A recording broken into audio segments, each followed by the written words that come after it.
నమస్తే SR7 TV news కి స్వాగతం. కువైట్ లో స్వర్గశ్రీ నందమూరి తారక రామారావు 104వ జయంతి వేడుకలు. కువైట్ లో మినీ మహానాడు 2026 ఎన్టీఆర్ గారి 104వ జయంతి వేడుకలు ఘనంగా నిర్వహించారు. కువైట్ లోని ఇండియన్ సెంట్రల్ స్కూల్ అబ్బాసియా వేదికగా శుక్రవారం సాయంత్రం మినీ మహానాడు 2026 మరియు స్వర్గీయ శ్రీ నందమూరి తారక రామారావు గారి 104వ జయంతి వేడుకలు కార్యక్రమాన్ని సమైక్య తెలుగు వేదిక ఆధ్వర్యంలో అత్యంత ఘనంగా నిర్వహించారు. ఈ కార్యక్రమానికి ముఖ్య అతిథులుగా మాజీ మంత్రి Palamaner MLA Amarnath Reddy, tab chairman Ravi Naidu, Rajampet parliament TDP అధ్యక్షులు సుగవాసి ప్రసాద్ బాబు, సుండుపల్లి మండల పార్టీ అధ్యక్షులు చెప్పిడి రమేష్ నాయుడు, భరత్ కుమార్ పాల్గొన్నారు. ఈ సందర్భంగా నాయకులు జ్యోతి ప్రజ్వలన చేసి సభను ఉద్దేశించి ప్రసంగిస్తూ స్వర్గీయ ఎన్టీఆర్ గారు తెలుగు ప్రజలకు అందించిన సేవలు, తెలుగుదేశం పార్టీ స్థాపన లక్ష్యాలు, తెలుగు జాతి గౌరవం, ప్రజాస్వామ్య పరిరక్షణలో టీడీపీ పాత్రను వివరించారు. అలాగే ప్రవాసాంధ్రులు తెలుగు సంస్కృతి, పార్టీ బలోపేతానికి చేస్తున్న కృషి ప్రశంసనీయమని పేర్కొన్నారు. అంతేకాకుండా ముఖ్యమంత్రి చంద్రబాబు నాయుడు మరియు మంత్రి నారా లోకేష్ నాయకత్వంలో రాష్ట్రం అభివృద్ధికి చేపడుతున్న సంక్షేమ అభివృద్ధి కార్యక్రమాలపై నాయకులు ప్రసంగించారు.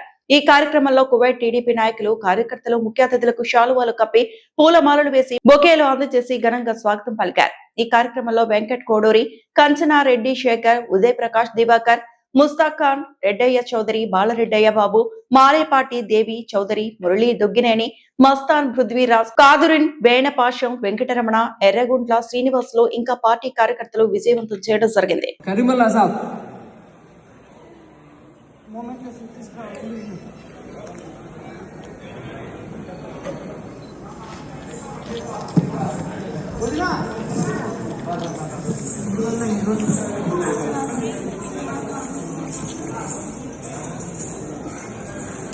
వచ్చినా కూడా తప్పనిసరిగా కూడా మీకు కూడా ఒక యువ నాయకుడుగా చంద్రబాబు నాయుడు గారు వారిని ముందుకు తీసుకురావాలనేటువంటి ప్రయత్నంలో భాగంగా, ఎందుకంటే ఆనాటి నుంచి కూడా తెలుగుదేశం పార్టీలో అభిమానంగా ఉండేటువంటి కుటుంబం అది.